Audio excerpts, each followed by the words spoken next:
Good evening. My name is Byron J. Young. I am a student at American Baptist College. I'm doing a reflection for my um, final project in hip hop theology. This class was taught by Professor Joseph Tribble.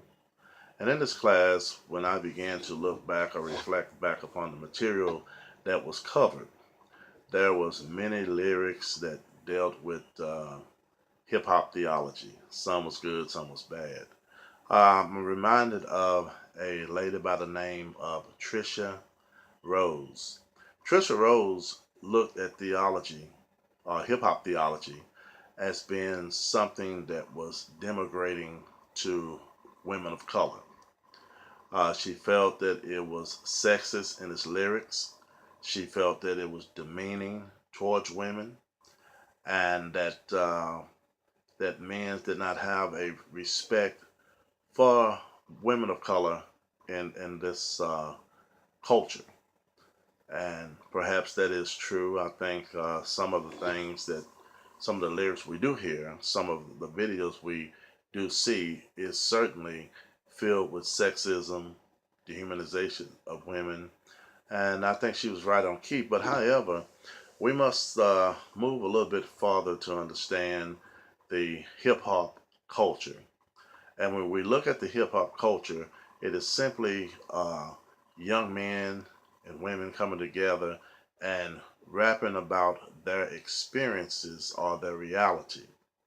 And when I began to look back at the history of what hip hop came from, we know that it started in the South Bronx with uh, one that was recorded was uh, Sugar Hill Gang. The Sugar Hill Gang did a recording that you heard earlier, which was called Rapper's Delight. And from Rapper's Delight, that was came out in 1979. So rap music has been around for a long time, but it began to evolve into something different. It began to evolve into more of a political machine. I'm reminded of a group by the name of Grandmaster Flash, who came out with a song that was called The Message. And when you begin to listen to the lyrics, it really deals with their social surrounding. It dealt with being powerless in your community because one thing that they had high unemployment rate, they had a low education, and it was basically people who were just struggling and had no help at all. And so he began to rap about his reality or their reality. And this is a little bit of a song that is called The Message by Grandmaster Flash and the Furious Five MC.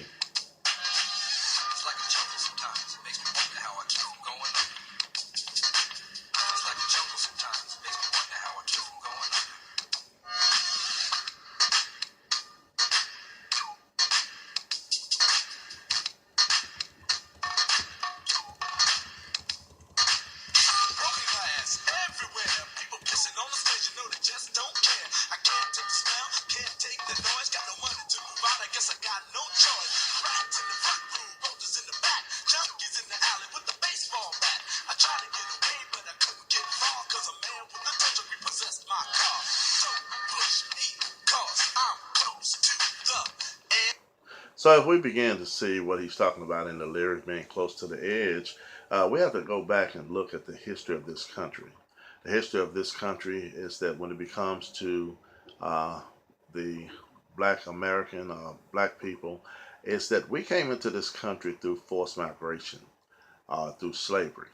And this country have was built on what is called white supremacy or white superiority or even white privilege that is still around today.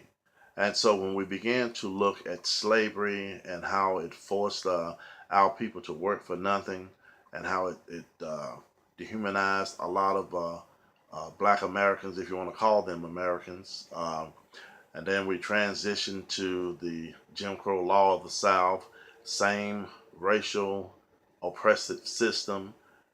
Then we transitioned to the uh, civil rights movement of the 50s and the 60s, where we began to take our fight to the streets and to the courts. But still today, we find ourselves under that same oppressive system. Not only did we find ourselves under that oppressive system, but it opened up uh, things to talk about, such as how our social life was. In the social life in the black community, where you don't have people who don't have a lot of education, people who are under high employment, who cannot find employment. All of these became barriers and factors into what people began to rap about, what they began to sing about. But however, later on, it kind of moved into what is known as gangster rap or studio gangsters, and some of the people that began to, I says, pick up the baton was people by the name of NWA. NWA had some lyrics that was really touching when they sung "F the Police." This even brought about the opinionated of the president at that time was George W. Bush, the father, and he thought it was just outrageous, these lyrics. But as we began to move later on years, and we began to see that they was right in what they saw in dealing with their reality. But also, hip hop also brings out a theological basis, I think. And when I began to look at this young man by the name of Tupac Shakur, I think about some of the songs that he began to bring to view.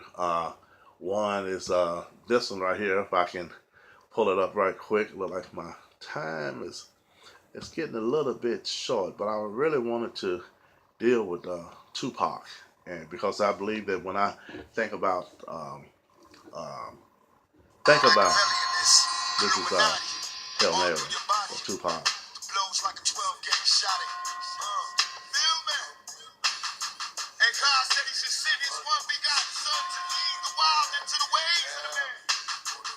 Follow me. Eat my flesh, flesh of my flesh. Come with me. Hail Mary, run quick, see. What do we have here now?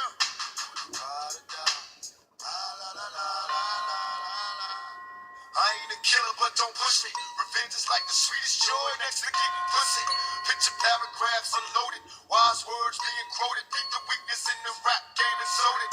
Bow down, pray to God, hoping that he's listening. Seeing niggas coming for me, my dollars when they glistening. Now pay attention, best man, please, Father. I'm a ghost, shilling fields, Hail Mary, catch me. If I go, let's go deep inside the solitary mind of a madman. Screams in the dark, evil lurks, enemies, see me flee. Activate my hate, and it break to the flame. Set trip, empty out my clip, never stop to aim. Some say the game is all corrupted. Now this young man, Tupac Shakur, was one who was very talented in what he did. He was an actor. He somewhat got caught up into the reality of what gangster rap was all about, and I think he died very, very early in life. But when we begin to look back at hip hop theology, we must understand that it is a culture. It is a culture that has its own language, it has its own dress, it has its own style, it has its own reputation of who they want to be and what a role model is to them. Now, some of it may be pushed more further to the negative than to the positive, but just like any culture,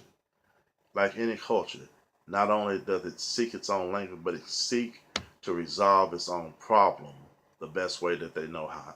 They know how. And so this is a class that I really enjoyed taking, and I just want to thank Professor Trimble for his time, his effort, and all the material that he put together, because it was a lot of material, and I wish I could have was able to synthesize it into the way I really wanted to be. So this ends my project. Thank you, and I ask you have a good night.